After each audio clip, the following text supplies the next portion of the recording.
जी नाज़रीन, तव्हांखे उॿावड़े मां ख़बर ॾींदा हलूं त उॿावड़ो लॻ आदि बंगले वेझो सुमार फ़क़ीर पयार जे ॻोठ वटां लिखपुर माइनर खे घारो लॻो आहे,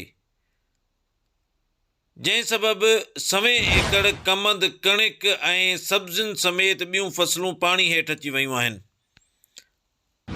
आबादकारनि जो चवणु आहे त कपह वणनि जे फसल में बि असांखे वॾो नुक़सानु रसियो आहे, जंहिं करे फसल पाणी हेठि अचण करे फसलुनि खे सख़्तु नुक़सानु रसियो आहे, जंहिं करे पाणी हेठि आयल फसलुनि जो नुक़सानु पूरो करे ॾिनो वञे। आबादकारनि जो चवणु हो त इरिगेशन अमले खे इतला ॾियण बावजूदि वक़्तु सर न पहुतो, जंहिं करे एॾो नुक़सानु थियो आहे।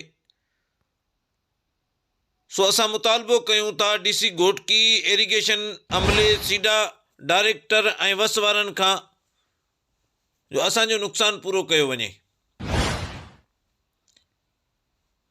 जी नाज़रीन, तव्हांखे ब्रेकिंग न्यूज़ ॾींदा हलूं। हीउ मंज़र तव्हां ॾिसी रहिया आहियो, जेका पाणी हेठि फसलूं अची वियूं आहिनि।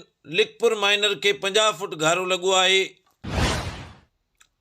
इरिगेशन अमलो वक़्तु सर न पहुतो, जंहिं करे एॾो नुक़सानु थी चुको आहे। आबादकारनि पंहिंजे नुक़सान जो अदाले जो मुतालबो कयो आहे।